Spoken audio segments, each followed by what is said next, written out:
안녕하십니까. 부동산 마스터 아론TV에 오신 것을 환영합니다. 지난 시간에 당진 개발 호재 마지막 영상이라고 했는데 계속되는 개발 호재와 당진에 대한 구독자분들의 뜨거운 관심으로 네 번째 영상을 급히 만들게 되었습니다. 주 내용은 제2 서해대교가 해저터널로 건설한다는 소식입니다. 충청남도는 보령 해저터널에 이어 제2 서해대교도 해저터널로 건설한다고 발표했습니다. 이 터널은 교통망 확충은 물론 서해안 일대 관광 및 산업단지 물류를 획기적으로 끌어올릴 전망입니다. 교량 하나 개통이 미치는 효과는 상당합니다.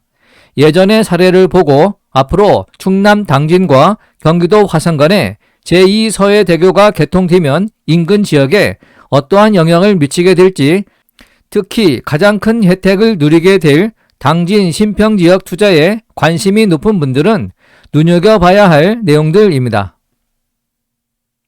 서해대교가 해저터널로 추진된다는 SBS 뉴스 화면입니다. 당진의 안선포구와 화성의 남양호를 해저터널로 연결하는 방안입니다. 해저터널의 길이는 8.4km, 일일 통행량은 29,436대, 건설비는 7,458억 원이고 경제성을 나타내는 BC는 0.87이 나온다는 뉴스 내용입니다. 충남 서해안과 수도권 아산만을 가로질러 연결하는 제2의 서해대교의 최적 노선과 건설 방식이 제시됐습니다. 충청남도는 당진 안선포구에서 경기도 화성 남영호까지 8.4km 구간을 해저터널과 접속도로로 있는 노선 신설을 정부에 건의할 계획입니다. 이것은 상습 정체 등으로 교통량 포화 상태인 서해안 고속도로 서해대교를 보완할 도로망을 신설하자는 것입니다.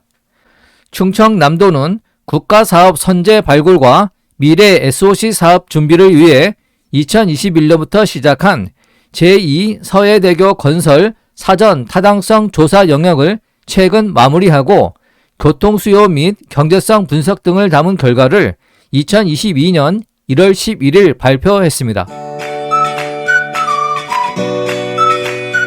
오른쪽 그림을 보시는 바와 같이 제2 서해대교는 서해안을 따라 이어지는 국도 77호선 거리 단축과 도로 연계성 향상, 충남 서북부 산업단지 물리비 절감 및 신규 산단 유치 등을 위해 건립 필요성이 제기돼 왔습니다. 2000년 11월 10일 개통한 서해대교는 현재 일일 평균 통행 차량이 89,329대로 이미 포화 상태이며 주말 피서철에는 교통체증이 더욱 가중되고 있습니다. 향후 통행량은 지속적으로 늘어날 것으로 예상이 되지만 서해대교 확장은 현실적으로 어려운 형편입니다.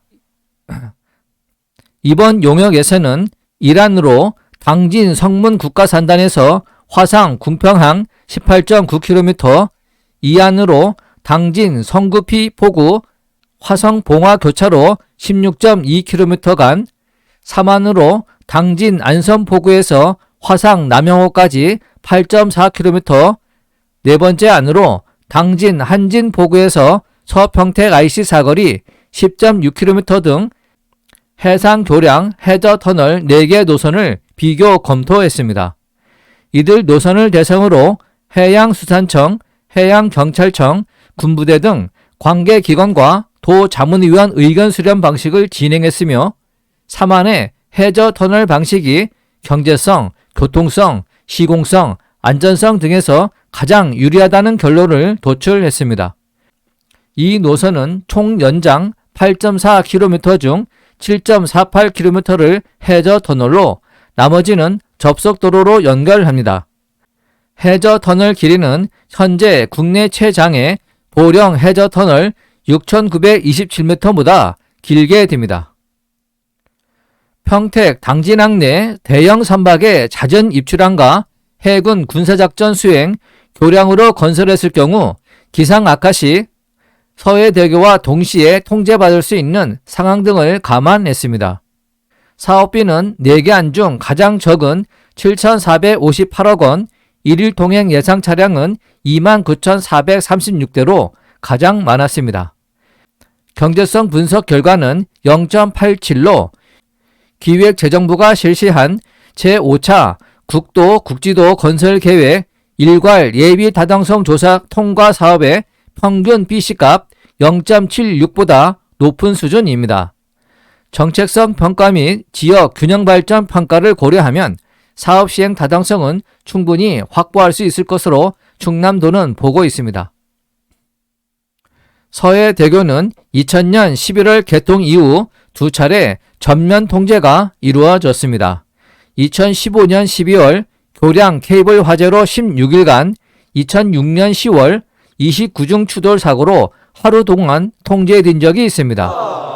2019년 9월에는 태풍 링링 여파로 강풍이 불면서 차량 통행이 시속 50km 이하로 제한되기도 했습니다. 서해대교는 10분간 초속 25m의 강풍이 불면 차량 통행이 전면 통제됩니다. 삼안으로 충청남도는 삼안으로 해저 터널을 건설하면 국도 77호선 당진시 송악고대리에서 화성시 우정 이와리까지 이동 거리는 46.4km에서 8.4km로 무려 38km가 단축될 것으로 기대하고 있습니다. 서해대교 통제 시 우회 경로로 이용되는 서평택 IC, 아산호 방조제, 삽교호 방조제, 송악 IC 35.5km는 서평택 IC에서 해저 터널을 거쳐 송악 IC로 25.2km로 단축이 되고 이동 시간은 45분에서 20분으로 절반 이상 줄일 수 있을 것으로 내다보고 있습니다. 이번 용역은 2020년 충남연구원의 제2 서해대교 필요성과 추진 방안 검토 연구와 제4차 충청남도 종합계획 2021년부터 2040년 반영에 이은 것으로 기초자료 조사 결과와 교통수요 및 경제성 분석 등을 담았습니다. 참고로 서해대교는 1993년에 착공하여 2000년 11월 10일에 개통하였는데 개통 전 당진 땅의 시세는 평당 3,000원, 착공 후에는 평당 2, 3만원대로 10배가 올랐습니다. 개통 후 5년 후인 2005년에는 임야 시세가 평당 25에서 30만원으로 오르더니 2007년에는 평당 55만원대이고 도로에 접한 땅은 평당 100에서 200만원대입니다. 지금은 매물이 거의 없는 상태입니다. 여기에 제2 서해대교가 개통되면 또다시 땅값이 폭등하게 될 것입니다. 물론 가시적인 성과가 나오려면 10년 이상 걸릴 수도 있지만 성문산단 인입철도의 착공과 함께 당진의 땅값은 지속적인 상승이 예상되어 올해가 최고의 투자 시점이라고 여겨집니다. 당진의 역세권 땅은 보유만 하고 있어도 잠자는 동안 돈을 벌 수 있습니다. 당진에는 이미 확정된 당진 신평과 평택 내항을 연결하는 연륙교 3.7km가 곧 건설될 예정입니다. 연륙교가 완성되면 당진의 신평 지역이 최대의 혜택을 볼 것으로 예상됩니다. 참고로 2017년 6월 27일 형림섬인 인천 강화도와 동생섬인 성모도의 연륙교가 연결되자 강화도의 농지가 평당 10만원 하던 것에 비해 성모도 일부 농지는 평당 100만원까지 치솟았습니다. 인천 강화군 성모대교가 개통 100일 만에 통행량은 100만 대로 증가하고 일자리 창출 등 지역경제 활성화에 중추적 역할을 하는 것으로 조사됐습니다. 또 다른 사례로 2021년 12월 1일 일반 개통된 국내 최장 보령 해저 터널로 가장 주목받는 것이 보령시 원산도입니다.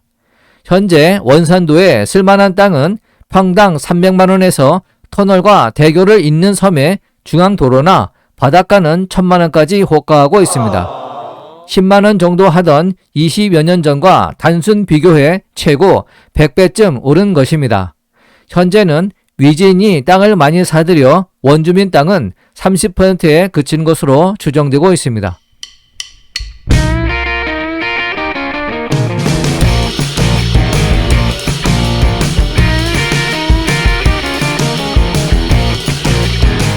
본 강좌가 유용했다면 구독과 좋아요 꾹 눌러주시고 궁금한 점은 댓글을 남겨주시기 바랍니다.